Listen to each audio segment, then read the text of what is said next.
perfectionist. So that letter was only the tip of the iceberg in terms of his drive and his vision of what he wanted to do.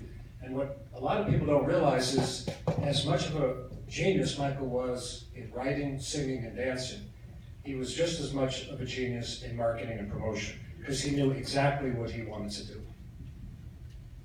Who has a question for Amir? Good question. I have questions. Can we get your question? I do want to ask, as a musician, when you listen to this record, if there are specific elements that may have been a little bit too nerdy for this movie, hooks in this record that really draw you, production elements that you want to speak to. And if I may, Mr. Lee, when you're putting this documentary together with M-Bad, which is an extraordinary combination, you're going track by track through these records, were there specific documentaries that you looked at to actually get the vibe of what you want to accomplish when talking about MJ? No. Yeah. Well, there was a part in the movie when I explained that this was one step away from being it could have been a disco record. Actually, the whole quote was, I'll say like 4 or 5 years back for my birthday, someone gave me the complete stems, well, you would say the master bills, but it's computer age. So, and I got to dissect and listen to all 9 tracks, and the thing that I noticed that was magical about this record was that what was reduced.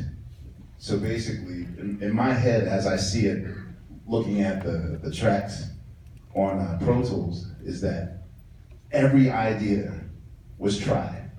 You know, Get on the Floor had like dated bongos and sirens on Burn This Disco Out, completely different backgrounds on Off the Wall. It sounded like Muppets were singing. So basically the theory was we throw everything, the spaghetti on the wall and see what sticks.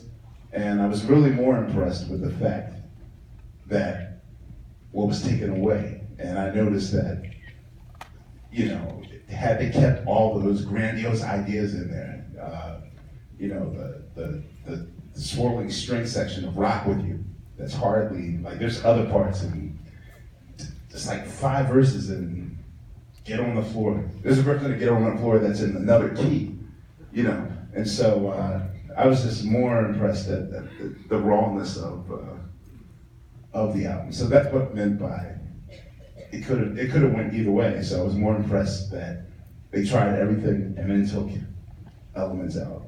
Yeah.